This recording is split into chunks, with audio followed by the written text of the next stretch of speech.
There is a sealed doorway, an antechamber perhaps. The markings on the door bear a strong resemblance to those of an order of knights who were believed to have protected the Worldbreaker Shard. Curiosity has gotten the best of me, and I must know what is inside.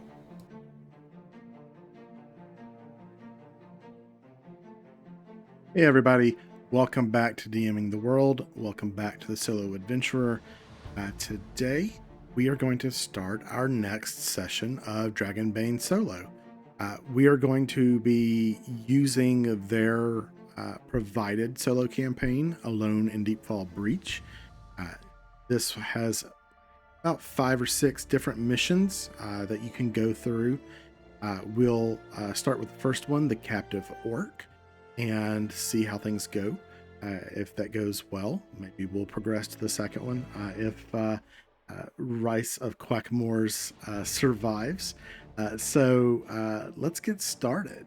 If you recall from our previous session, the session 0, where we were exploring the sinking sanctuary, we have a character who is a scholar. He is a Mallard scholar. And in that one, we just kind of generated our own custom adventure. In this, we actually have some story that is predefined. And so we're going to look at that and then kick things off with the first mission.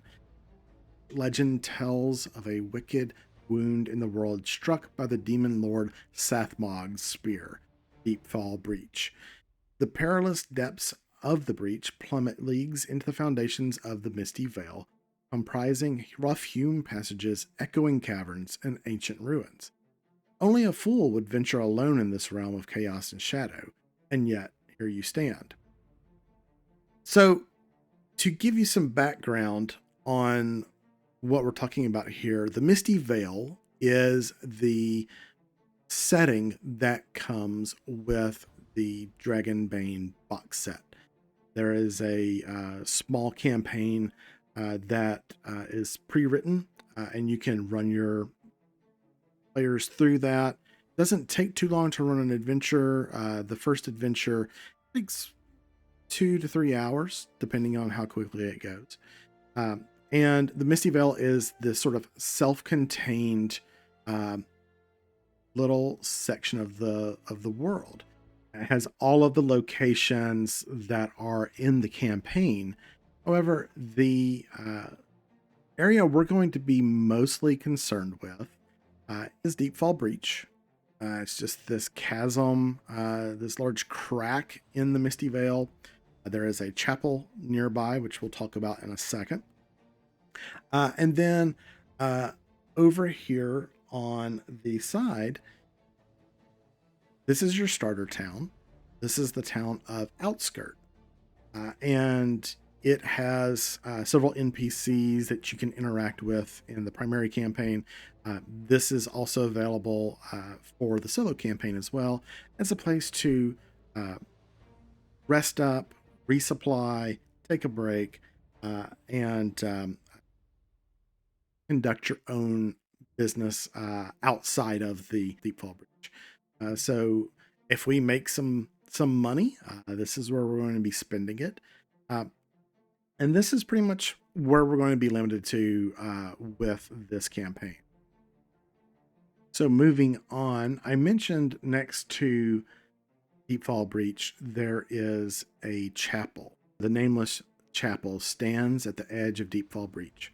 The mortared stones of the structure have stood fast against time and calamity, but its stained glass windows lie scattered in shards, and the heavy oaken doors hang loose and creaking on hinges. You are caught amid a torrential rain, so you slip inside, eager to escape both the downpour and the baleful red glow emanating from the depths of the breach. Inside, the chapel casts a shadow of life. Pews, piles of refuse, tattered tapestries depicting battles long forgotten. Candles lend their meager glow in flickering clusters, while fragrant smoke curls from incense burners. Maze-like etchings litter a large desk occupying the far wall. Maddening, aren't they? Gruff, weathered voice proceeds. a hunched form dislodging itself from the shadows. Silver streaks the coal-black fur of a wolfkin draped in ready reins. He leans on a wicked-looking two-handed mace topped with a clenched steel fist. Numerous scars mark the wolfkin's lupin visage, with a stone sphere replacing his left eye. The breach, he continues, nodding toward the desk littered with labyrinthine maps, impossible to map with any accuracy. He introduces himself as Stonegaze, though he also supplies his true name, Ingolfer. The name is not unknown to you, but the Ingolfer of whom you've heard tell is a fearsome warrior and famed hunter of demons, not an old hermit priest. Have you come to delve the breach? He asks. It's good to be done, justice to be dealt, and riches to be uncovered. So this sets up our core idea behind Deepfall Breach. It is a massive underground complex that is full of twists and turns and near impossible to map. Also full of ruins and monsters and treasure. And many people have come to the Misty Veil to explore it. And Ingolfer is sort of the keeper of that and the person that gives you the information that you need. So we're going to just start at the chapel. From our last session, we did not earn any money from the sinking sanctuary. We barely made it out with our feathered skin intact. We didn't even get to keep the treasure that we found. Had to give that back as well. So we are starting pretty much fresh. I did keep the skills that we increased at the end of the session, but other than that, we are just a poor mallard who is trying to learn more about this ancient ruin. So we will start with our first mission. Now, these all fall under a category called the Forged Shard, and you'll see why it's called that here in a second. But our first mission is actually called the Captive Orc. The leader of a sect of demon cultists holds the Worldbreaker Shard, the tip of the abyssal spear that split this land and created the breach.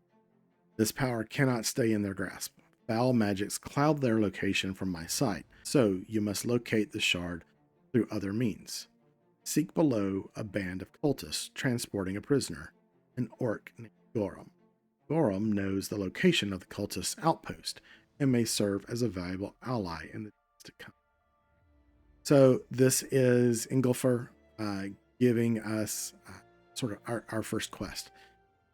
He has heard of this cult that is holding the Worldbreaker Shard, and apparently it's a very powerful artifact. Now, if you remember from our session 0, the way that we structured this, we have our objective. So I've already added that to our journal.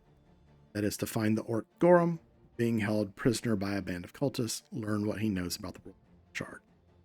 We also have a threat. To remind you of what a threat is, this is sort of a clock to keep us moving forward. We spend too much time in any one location, or if we are have any setbacks, then the clock ticks forward. We start with a 1 on a d6 and then progress that up. Once we hit 6, then the threat occurs. So in this time, Ingolfer tells us that a trio of goblin scouts plunder the breach, looting ancient crypts and robbing any who wander across their path. When the threat triggers, they spring an ambush.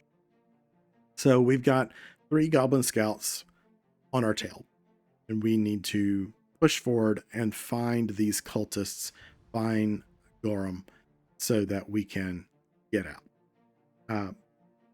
Now, there is an assumption here that once you complete it, you can backtrack, you know the way. You don't have to worry about that. So we only have to move forward. We don't necessarily have to fight our way back out once we get to the end of progression. So on top of the threat, we have our encounter sites.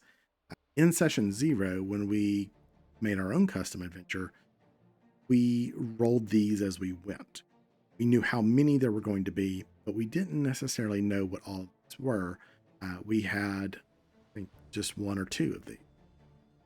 In this one, we have a little bit more, and they've also given us some details already about those places. Now, there are 2 unknowns. We'll still roll for those like we did before, but at least we have a starting point. So the first place that we're going to go is called the Plunging Path. And Ingolford tells us about the Plunging Path. A sloping corridor carries you into the oppressive depths of the breach. Tread softly, lest you wake the creatures of fang and wing nesting within the cracks and hollows of this ancient passage. So we're heading down into the breach itself. So I've copied all of these onto our journal so we don't have to keep coming back here, because we're going to be using other parts of the solo book to do our actual exploration. So we've got that. With that, let's move into the Plunging Path. The first thing that we'll need to do is get a little more detail about what's actually in here. So we know that the path leads downward. We know that it is a sloping corridor and that there are cracks and hollows here. So I don't think we necessarily need to roll on the area table itself, but we definitely want to look at the features here, the details of this place. So our first roll is going to be to determine how many features there are here. So we're going to roll a d4.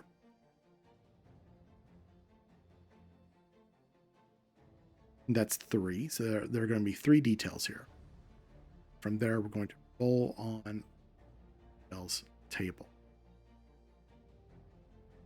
The first is a breached doorway. There is a sealed antechamber and chilling cold. Okay. Well, we've got a few things here. For the moment, let's assume the chilling cold is just because we're going underground. We don't want to concern ourselves with anything supernatural just yet, so we're not going to expand on that at this point. But we do have 2 details that do need to be looked at a little bit more. So I'm going to look around. I've got a breached doorway, which seems like that would probably be the path we need to take to move further in to try to find the cultists. But that sealed antechamber, that is going to pique our curiosity. Remember that Rhys, his weakness is craving knowledge. So we're going to lean into that and spend a little bit of extra time looking at this sealed antechamber. We're going to get a general detail first of it, but then more than likely he's going to be too curious, and we may end up ticking that threat clock ahead one already. Just depends on what we find out. So let's get a little more details on these. We're going to do a search and see what we find in here. So the first thing that we rolled is a hidden treasure. We're going to assign that to the breached doorway because that's the first thing. So let's find out what that is. So we go check out this doorway to see where it leads, and we find there is a bag of 40 silver coins. First thing. Oh, well, that's fantastic. That's already better than the entire adventure that we ran the first time. So we're going to update our treasure. We're definitely going to take that. Now, what do we know?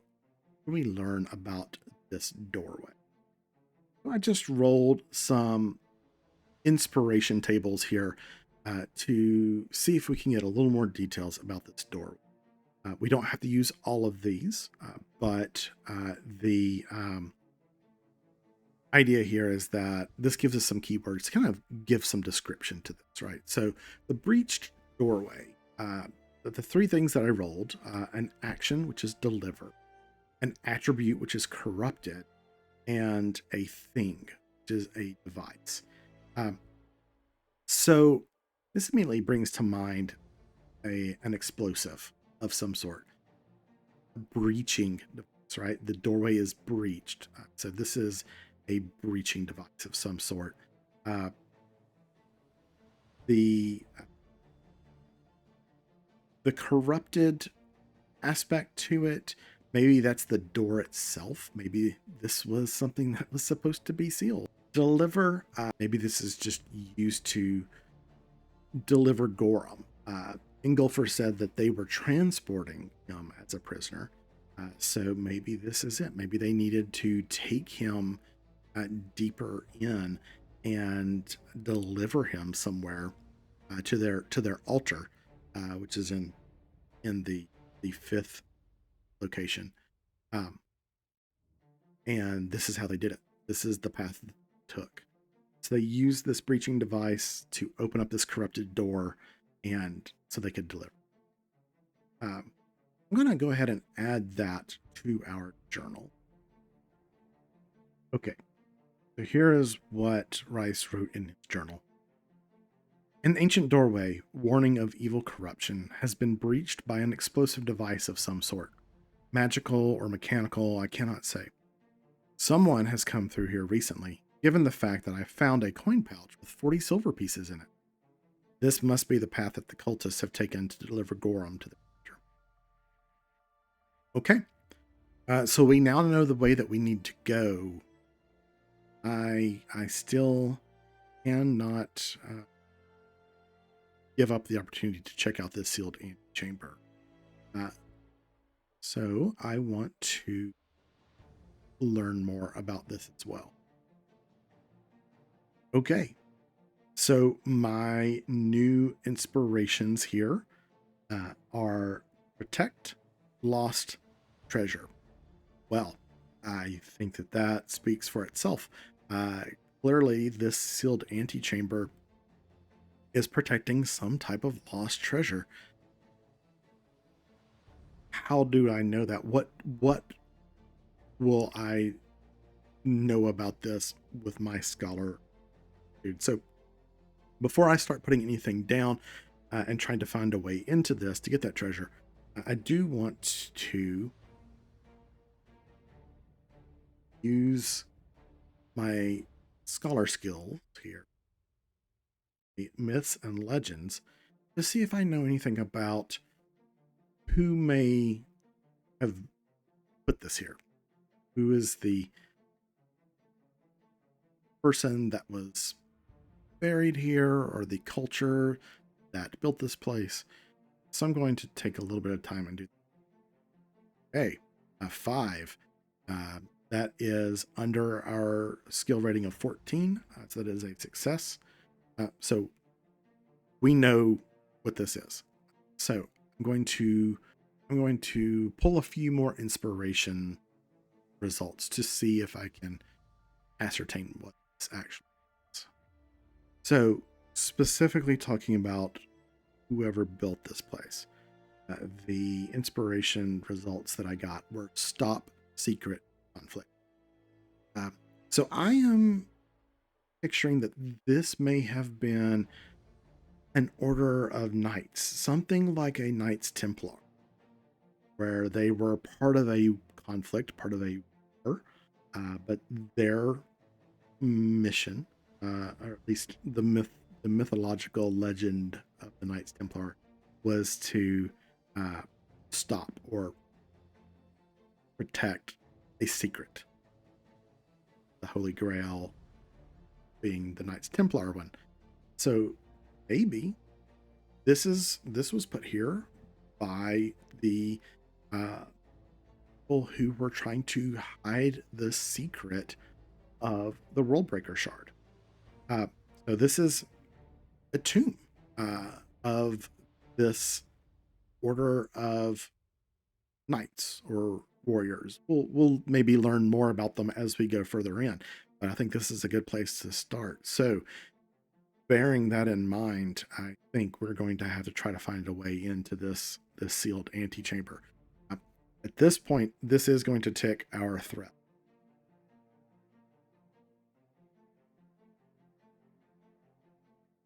So it's sealed. I'm picturing that this is some type of stone door of some sort that has sealed. So I need to find a way into this.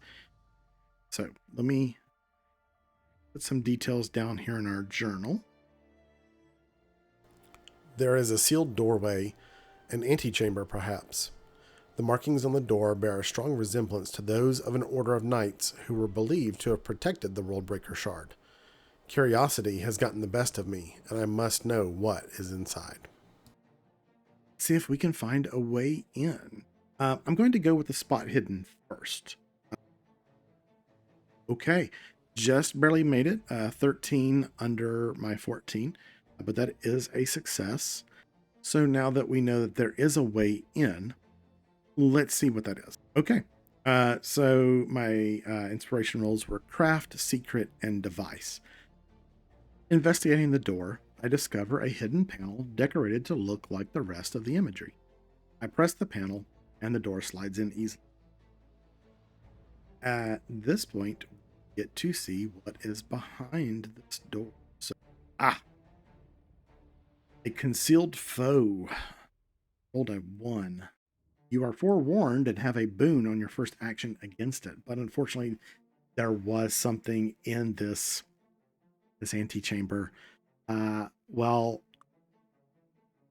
I think we've got to go with the most obvious. It's probably going to be some type of undead, right? I'm thinking probably a skeleton. There's not exactly a way you can 100% roll for this. There are some tables in the main book. I think in this case, I think we just go with whatever the most obvious is. So there is a skeleton, animated skeleton of one of these guardians behind this door. And behind the door, a skeletal warrior attack. We'll stop there for this episode. Come back on the next episode to find out what happens with this skeleton. If you enjoyed this, please, of course, like and subscribe to our channel.